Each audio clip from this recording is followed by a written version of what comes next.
Here we are on Friday, August 18th, which means a day away from 49ers Broncos at Levi Stadium, a day away from post-game and Damon rejoining you. We're going to go right live at the 2-minute warning. We're going to jump right in and start doing post-game. And when I think of doing 49er post-game, there's one guy I think of because we did so many together. That guy is Larry Krueger, and it's time for a home and home. It's been a while. What's going on, Larry? How are you, pal? Man, doing great, man. Warm day out here in the creek, but 49er off day, of course, with the game tomorrow. So no practice today. I got out of the sun and, enjoying the off day. And then I got so many different things I want to do on the off day that I've already streamed 2 times. This will be the 3rd stream, and I've got 2 more planned after this. So it's like I'm making sure that we're getting it in on a Friday. Like James Brown, you're the hardest working man in show business. Someone should come up behind you and throw a cape over you as you just collapse into a sweaty pile in the middle of the stage. Look, your stuff is great. Obviously, I tune in to see what your reasoned, experienced eye training camp reports tell you. And I guess we got to go back, Larry, to like Wednesday, Thursday this week, where it was Brock is sitting. We're going to go with Sam Darnold, and then comes Trey, where today the conversation changed just a little, and maybe we see Brock. Do you think Brock takes the field against the Denver Broncos? And if it were just your choice, would you put him out there? Yeah, I think he will, and I would. I'd put him out there. You want the Niners can't ease into this season. They have to hit the ground running. They lost in week 1 to an inferior opponent last year on the road. And, it's in the past, they've like, all right, let's just bring a ton of energy to week 1 and then we'll iron out the bugs from there. No, that's not this year. This year, they're all in on winning in week 1 and trying to fire a good, the strongest effort. The Steelers have an incredible home record in week 1 under Mike Tomlin, especially at Heinz Field. And so the Niners, I think, are smart to put Brock out there. Don't put him out there for a half, but put him out there for a couple series. I mean, he looked great in the practice yesterday. I think he was like 13 of 19 and throwing all kinds of dimes. It was amazing. He really had probably one of his best practices. And let's see what it looks like. I just don't want him to go into that game and give away even the first quarter or the first half. Get Chicago last year. What happened? They had Drake Greenlaw had a couple bad penalties. They had a couple defensive busted plays. And guess what happens? You get a couple untimely penalties, a couple busted plays. You're on the road. You fall behind at the wrong time. The monsoon comes, and you're sunk. So I think it's more imperative this year that they get off to a fast start, especially because they don't want to go to Philly. They want Philly to come to them. And I really believe it is a 2-team conference. So got to get that first week 1 win. I think they will, but it's going to be a tough one because it's a tough place to play. It'll be a real challenge for the O-line and for Brock Purdy. No matter who the quarterback is, all eyes on the quarterback, but you just said, I'm interested in the offensive line, whether it's the starters or not. Preseason football is disposable, but you do not, in any football scenario, want to be whipped at the line of scrimmage. They got whipped at the line of scrimmage, Larry, in Las Vegas. And that, to me, was the only, preseason red flag I really took out of that game. A couple of moody misses aren't a great way to start, but, he shouldn't be nervous in front of a lot of people. He kicked at Michigan Stadium, which is bigger than any NFL stadium. So I was a little bit disappointed to miss some kicks when the spotlight went on. Hopefully that just takes care of itself and it just comes out in the wash. But you don't want to get beat up at the line of scrimmage. And the Niners got their asses kicked. Yeah, but I mean, that's like me saying, man, I tuned into the Damon Bruce show and it sucked. And then all of a sudden you realize, wait a second, I was on vacation that week and you were listening to Bob Jones. You know what I mean? It's like, hey, you know what I mean? On Bob, he's pretty good. But you know what I'm saying? It's like, how critical can we be of Damon when Damon wasn't there in the studio to the show I was listening to? Sure. And how can we be super critical of the Niner offensive line when the first team line, Trent Williams, Aaron Banks, Jake Brendel, Spencer Burford, and Colton McKivitz, did not play? I mean, the bottom line is your backup defensive linemen and offensive linemen matter, but your backup defensive linemen are going to play every week. Your backup offensive linemen really only play if they're injuries for the most part. I mean, you might have a guy that comes in or out in a situation. Last year, Right. Spencer Brunskill. Burford, yeah, Brunskill and Burford shared right guard last year. But like the bottom line on this one is Trent Williams is as good a left tackle as there is. I like Banks and Burford. I think they're two really good young guards. Brendel was a Pro Bowl alternate. Colton McKivitz is really in the best shape of his career. I think primed for a good year. He's a good pass protector. So that first team line is worlds better than Matt Pryor, John Feliciano, Nick Zakel, Jalen Moore. And those are the guys who actually played. So yeah, if the Niner first team line had gotten beaten down, I mean, and you're right, they gave up pass pressures on the quarterback. They only ran for 2.5 yards a carry. They got their what's handed to them by the Raider defensive front. But that's the bad news. The good news is none of the guys who played, if things go according to plan, will be playing in Pittsburgh. Do you watch the JT O'Sullivan quarterbacking school where he just broke down the first couple of plays that Trey, he got off the field with 3 and outs early, but it wasn't just offensive line breakdown. His eyes are not where they need to be in Shanahan's offense. And JT O'Sullivan said, look, this is the NFL equivalent of wide open. You have to make this throw. And missing this read is the kind of thing that drives Kyle Shanahan insane. And if there's any love loss between Shanahan and Trey Lance, it's not because the kid isn't a hard worker, he doesn't respect him. It's because he doesn't see this read right here in Kyle's offense. This is wide open. This is read one. You have to let it go. Did you see what I'm talking about? And again, JT O'Sullivan, knows a thing or two about playing in this league, being, doubted in this league. I don't think he's trying to cast dispersions about anyone. He hasn't made an official Trey Lance yes or no vote like so many people want to have already made. He's just going by what he sees on the film. And when he explains it, it is a little concerning. It really is. I know he hasn't had a lot of reps, but he should look a tad more comfortable in his decisions, in his process. Well, I did the deepest of deep dives that I could do on Trey's performance, right? I went play by play, looked at every aspect of it. What I found was Trey played 27 plays. 7 of them were running plays. So he had 20 pass plays. Of those 20 pass plays, I had 9 good pass plays and did his touchdown ricochet to Dwelly count as a good or bad pass play to you? Okay, bad. Good. That was good. a bad pass play. Good. So I had 9 good pass plays. I had 9 poor pass plays with 2 O-line breakdowns. And I had let's go first play for a second. 1st and 10 on the -25. Niners were in 12 personnel, which is 1 back, 2 tight ends, 2 wide receivers. Raiders were in a standard 4-3 look. Cornerbacks were in the off coverage in kind of a 2 deep shell. And then what happened here was John Jenkins, bulldozed Nick Zakel into the face of Trey. And while that was happening, Jalen Moore gave up pressure to Jordan Willis, and Willis and Jenkins met at the quarterback. But when you watch it again and again and again, what you see is that, Lance had a window. The first guy was open. The window opened and closed. He didn't react. Then he basically didn't move his feet.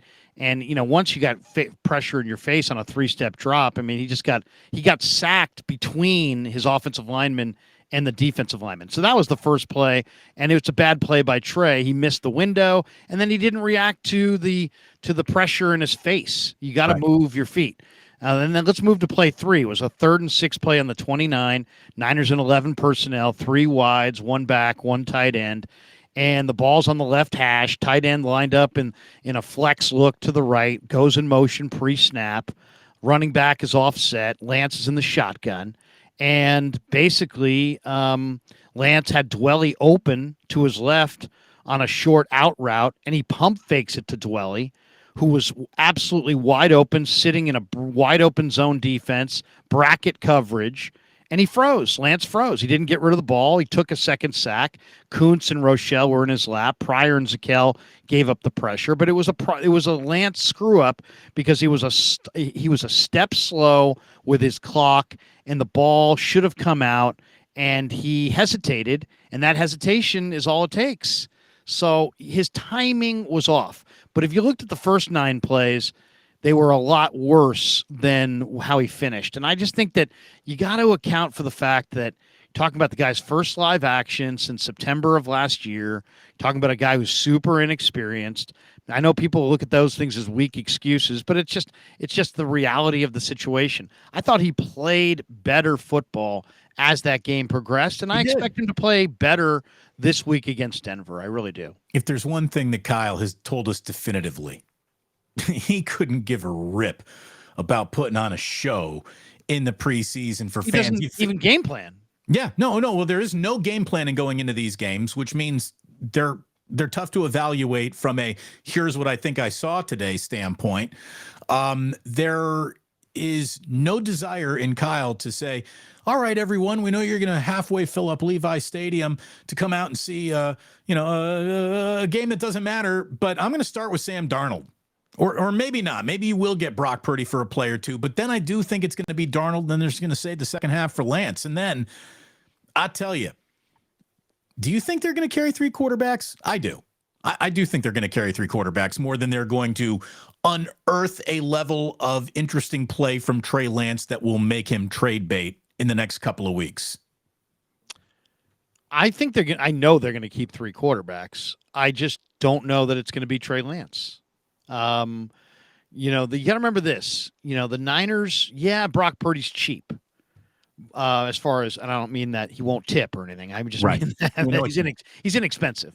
He's only making $840,000. Right. His salary doesn't even count towards the salary cap. That's how little money he makes. Right. Exactly. Because only the top certain number of players count, and he's not on that list. But the Niners are staring at a monumental cap mini crisis in 2024, and it's really imperative that they roll over as many dollars as possible. And so, you got Trey Lance sitting there as a $9 million third string quarterback. I mean, if he's their third string quarterback, are they going to stay with him? Or are they going to move him? And then if they move him, there's going to be a lot of criticism if they only get a 6th-round pick. So how's this all going to come down? And yet they brought in Brandon Allen and paid him $1 million, which is right on par with what third string quarterbacks typically make. So Darnold's here, going to be here. Purdy's here, is going to be here. The question is, who's going to be here between Brandon Allen and Trey Lance? And I think that if Trey Lance shows anything, there still are some teams that I could see the 49ers trading Trey Lance. And I've talked about it all off season to the point where people are like, shut the fuck up. We don't want to hear it anymore. But I said it in February that based on what I'm hearing from the 49ers, and I have no pipeline to Lynch or Shanahan, but just publicly what they're saying, I see them recommitting to Brock Purdy as their guy and then moving off of Trey Lance. And I said it in February. That was before they even had Sam Darnold, before they even had Brandon Allen. Now they've added these two guys, so they've given themselves a surplus. And what do you do when you have a surplus? You trade off of that surplus. I really believe there's a very good chance that the 49ers are going to find a team that has a veteran player who's a free agent at the end of the year that would normally go for, I don't know, let's say a 2nd or a 3rd-round pick, right? And they're going to say to that team, hey, we'll give you our 3rd-round pick and Trey Lance for that player and a day 3 pick. And I think there's a better than 50-50 chance that Trey Lance gets dealt before Pittsburgh. And I don't have any sources on that. The teams that come to mind would be Washington for either Chase Young or Montez Sweat, or even Tampa Bay for Devin White. But I just think that if the 49ers aren't going to put Trey Lance number 2, and they're not, Sam Darnold's probably going to be number 2. Then you just heard Mike Lombardi, even though he was very ineloquent in how he voiced it. That was weird. Yeah, it was weird. That was weird. But beyond the mama and the crib and that whole thing, beyond that, the other more concrete point was Trey Lance ain't going to be the backup quarterback. And so I don't think he just means ain't going to be the number 2. I think he just means they're not going to keep him at $9 million as the backup quarterback. I think they're going to sell it as Trey Lance needs to play. Trey Lance needs a change of scenery. We are going to be able to get a piece that's going to help us win a championship, and they're going to find a way to go with Purdy and Darnold and Brandon Allen. I really kind of if it doesn't happen, they also could trade Brandon Allen for a seventh. Heck, they could cut Brandon Allen and let him go and just go with Trey as number 3, and that would probably be the least controversial. But my sense of it, and I'll just stay with my take in February, that they evaluated last year, Damon. They looked at the playoff run. They looked at the whole thing. They do it, and all teams do this. You know this. They do an autopsy on the season, and it's huge. The coaches, the scouts, they do a whole breakdown. Even the players on some level will do a breakdown. The whole thing. Yeah, we are gonna do an autopsy on our season, and we are going to make definitive movements. And I got the sense that they were going to commit to Brock Purdy and move off of Trey Lance. And Darnold was a step in that direction. Brandon Allen was a second step in that direction. Trey Lance was available for a trade at the draft. They didn't get what they wanted. The talk is, according to Mike Silver, they were getting conditional 5th-round picks. They don't want that. But as the cut down, a team like Tampa that has Devin White, they want a 3rd-round pick for Devin White. But they also need a quarterback. And I think the Niners may say, here's a 3rd-round pick. Oh, yeah, and here's a quarterback.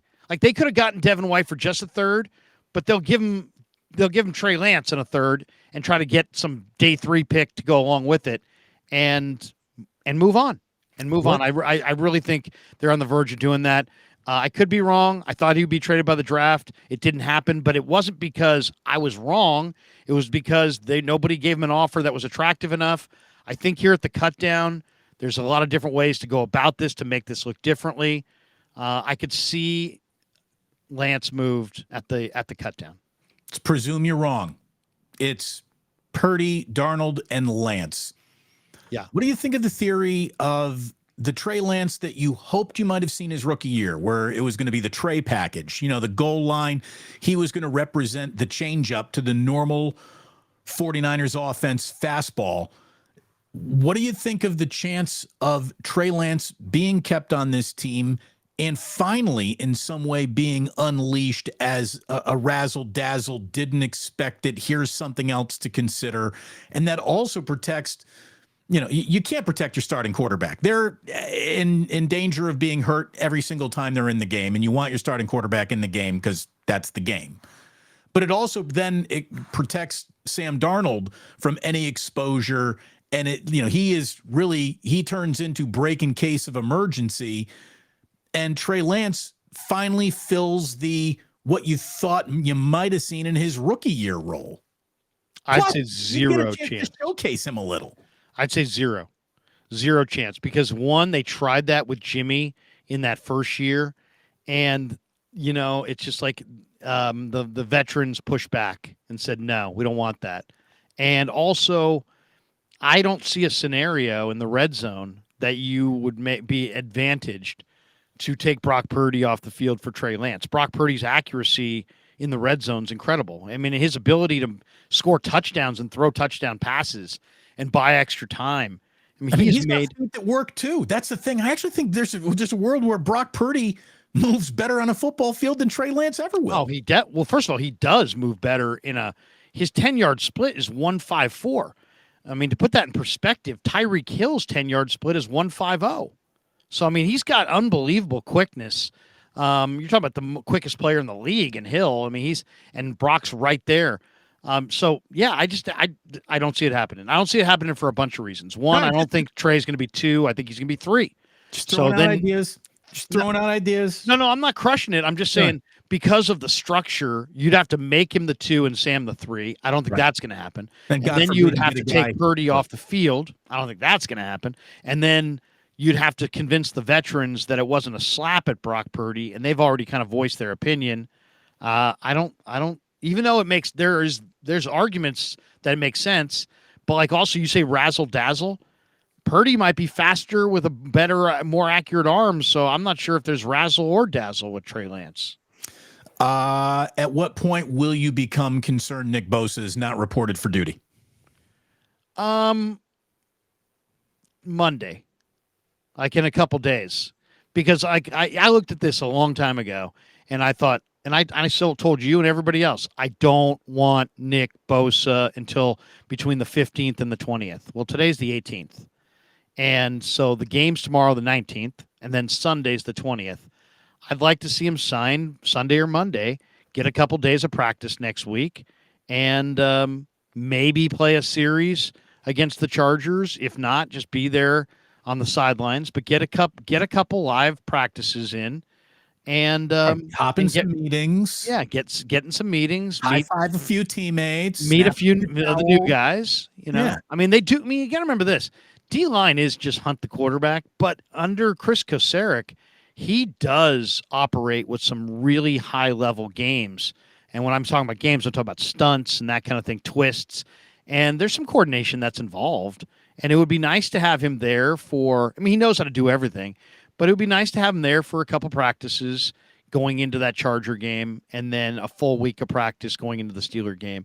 And I think it will get done. I think we haven't got any word of anything. I think there's a very good chance that the Niners announce that Nick Bosa has signed his contract during the game tomorrow. During the game, where everybody can be like, yeah, Right. big cheer goes up, and Niner faithful, Nick Bosa signed. 49ers have signed that have announced that they've signed Nick Bosa. Yeah. And Monday there'll be a little presser, and then he's out of practice Tuesday. And Susie Waldman. Oh my God, Roger Clemens is in the press box. Oh my! Roger Clemens is actually in the press box with Jason George's box. Roger Clemens is here. That was Susan Waldman. She on got the real call there. excited. Hey, real excited. Oh my goodness, Roger Clemens. Roger. Oh man. Look, post game and Damon is officially returning on Saturday. I don't know what you're doing. I know that you can command a huge audience wherever you show up. If you got any inclination to join me for a little while, Larry, that'd be great. Again, I don't even know How long what are you the hell going it is. for? How long I are you don't know. planning? We'll figure it out. We'll just we'll let it roll and we'll see where it goes. All right. Well, I can't commit, but possibly. Okay, I totally understand. And if you're doing something a little bit later on, I'm off the air. I'll hop on with you. But again, I don't know what it is we're even really looking at, other than hopefully nobody gets hurt. Hopefully some nice passes are thrown, some good passes are caught, some good tackles are made, and everybody walks off the field healthy, because there is no game plan. There really is no strategy that is being implemented. If Moody gets in there to make a couple kicks, that'll be good. What I kind of want to see is just another confirmation, too, that Jair Brown is who I think he is. And I think he can play. He might have had the best game in Las Vegas of anyone who suited up for the 49ers. Yeah, he looks good. He looks good. I mean, I'll tell you what's on the line in this game. I'll give you the quick 30-second breakdown on this game. Give it to me. All right. Ronnie Bell, Tay Martin battling for probably one wide receiver spot. You could throw Willie Snead in there as well. Manning, number 60, the offensive lineman's had a great week of practice, and I think Manning and John Feliciano are going to be the backup O-linemen, and I don't think the backup tackle's on the roster. So all the rest of that line I don't think is worth watching. Cameron Latou, the rookie tight end at Alabama, is having a nightmarish preseason and training camp.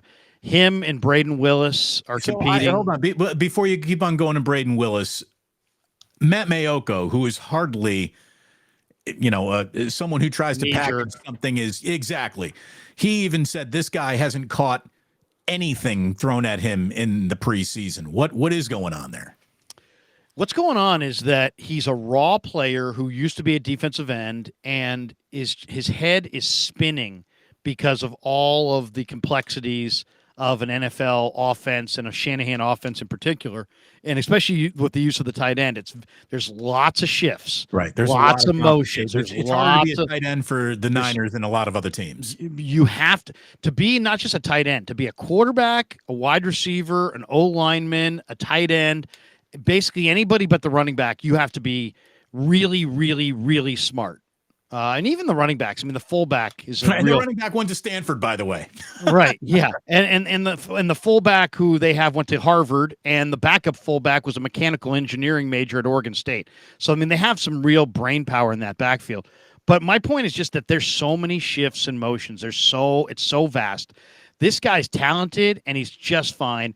He just is he's dropping the ball because his head is spinning with too many facts. My prediction is they will make up some form of an injury, find a way to get him on IR, and shelve him and so they don't lose him. I don't think they're going to expose him to waivers, but there's no chance in hell he's going to make the roster. He's just fumbling the ball. You can't depend on him, but they'll figure out a way to retain him. That would be my guess. I'd be very, very surprised if Cameron Latou gets cut. But I think they'll go with Willis and Kittle, obviously, and then one of Fumagalli, Dwelly, or Warner. So that's one of the things to watch for. And then the other things to watch for, the defensive line. I mean, Robert Beal Jr., Taco Charlton, Alex Barrett, those guys are Austin Bryant. Those guys are battling for a spot or two. The Niners have two phenomenal rookie linebackers in D. Winters and Jalen Graham. Just enjoy watching them. And then the nickel spot. Isaiah Oliver was signed for $4 million, and he didn't play well against the Raiders, and they're not going to wait around. So if Oliver doesn't play well, he's not going to make the team, or if he makes the team, he's going to be in a backup role. But look for the rest of those guys: Deshaun Jameson, Ambry Thomas, Quantrez Knight, Sammy Womack, Taylor Hawkins. There's a couple jobs available in that secondary, and the guys are going to be flying around. Who's returning kicks and punts? Deshaun Jameson is, and I tried to tell people this, 3 weeks ago. People were like, "Oh, Deshaun Jameson's a great corner." I asked you. I said, "Is there one name we should keep an eye on?" And this is the name you gave. Yeah, because Jameson is not just a corner, and he's been a really good corner this summer. He's a dynamic return guy. But what I didn't realize, Damon, is that he's not just a dynamic return guy. He's an experienced, almost like veteran return guy who knows how to read his blocks and is very patient. And I watched him throughout all the special teams practices this week. This guy doesn't drop the ball. He's very sure-handed. He knows how to read blocks. So watch Jameson as a return man. Larry, it's always great to chop it up with you, man. You are one of the best when it comes to knowing the roster, seeing the roster, and I look forward to an awful lot of conversations throughout the entire year. A home and home, Damon Bruce, Larry Krueger, two former radio guys who are trying to figure it out over here. Larry, you're figuring it out in extraordinary ways. What, over 1 million views this month? First time ever on the Krug Show, 1 million views of our content, live streams and videos. Very proud of that. And onward and upward, man. You're building over there, and the beautiful thing about this, tomorrow is always better than today. Well, hopefully for the Niners, because they're playing tomorrow. Larry, thank you so much, man. Always great to talk to you. Good seeing you, man. The one and only Larry Krueger, and let me invite all of you once again, be here on the Plus at the 2-minute warning of 49ers and Denver Broncos. We're going to go live. We're going to be jumping right into the chat room. Your feedback, my feedback. What did we just see? What can we make of it? How do we interpret it? All on the table. Post-game, and Damon is back. I can't wait to do it. What's some of the most fun memories I have as a broadcaster? We're doing 49ers post-game, and we'll be doing it once again here live exclusively on YouTube. So hopefully you plan on joining me. In the meantime, thanks for tuning in. Great to have Larry aboard. And as always, sports don't build character, they reveal it.